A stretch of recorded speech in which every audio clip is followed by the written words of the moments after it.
विदुषी जी अहमदाबाद गुजरात से हैं। स्वागत है विदुषी जी आपका।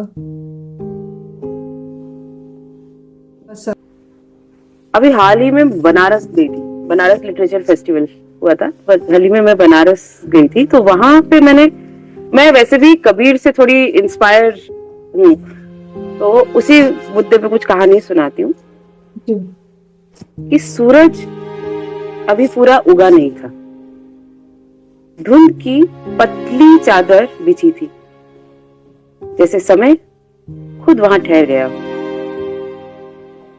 गंगा की लहरें पत्थर की सीढ़ियों से टकराकर कुछ पुराना सा राग गुनगुना रही थी।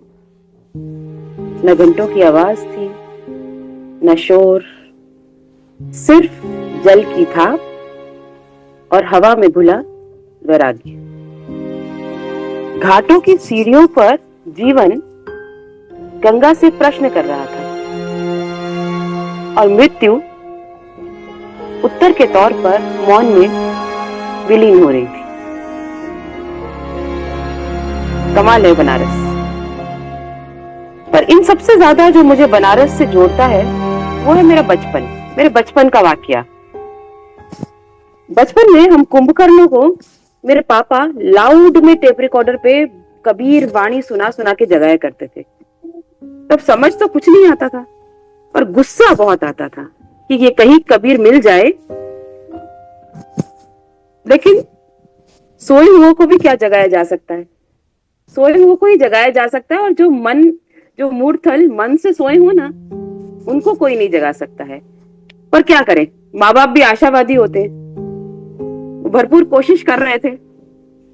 इसलिए बनारस की सुबह और कबीर की वाणी मेरे लिए बहुत नॉस्टैल्जिक है।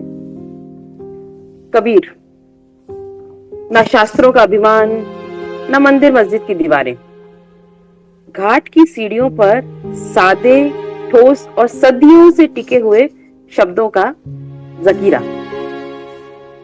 एक बार एक युवक झल्लाते हुए, धूल उड़ाते पैरों के साथ कबीर के पास पहुंचा। कबीर जी घाट पर अपना एक तारा लिए बैठे हुए थे। युवक ने झल्लाते हुए कहा कि सब लोग मुझे कहते हैं कि you have too much of negativity, go apply some therapies. आजकल तो बहुत सी चली हैं, sound therapy, access bar therapy, music therapy. पर क्या इन सब थेरेपीज की छोटी मोटी 4-5 मीठी बातों से मेरे मन की कड़वाहट दूर हो जाएगी? या फिर आपके पास बैठ के मेरे मन की जो खालीपन की दीवारें हैं वो भर पाएंगी? कबीर मुस्काए और बोले कि अजब तमाशा देखा भाई, अजब तमाशा देखा भाई, कलयुग की दुनिया अजब गहराई, कलयुग की दुनिया अजब गहराई। मन बीमार है, मन बीमार है, रूह है खाली, मन बीमार है, रूह है खाली, दिखावे की दुनिया, सब बजाओ ताली। कबीर ने युवक को कहा कि उसको वो एक बनारस की तंग गलियों से होते हुए एक दुकान के पास ले गए।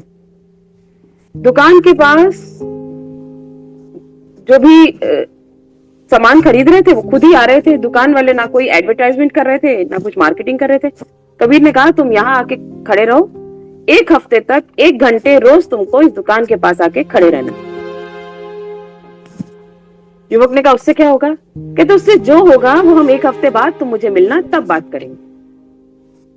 युवक ने वैसे ही किया। 1 हफ्ते तक रोज वो उस दुकान के पास 1 घंटे खड़ा रहता। 1 हफ्ते बाद युवक वही पैर पटकता हुआ कबीर जी के पास पहुंचा। अजी कुछ नहीं बदला, आप फिजूल में ही मुझे 1 घंटा वहां खड़ा रखते थे। कबीर ने बोला क्या उसने तुमको कुछ दिया है? तो युवक बोला नहीं, क्यों देगा? तो कबीर बोले तो तुम्हारे कपड़ों में से चमेली के इत्र की खुशबू क्यों आ रही है?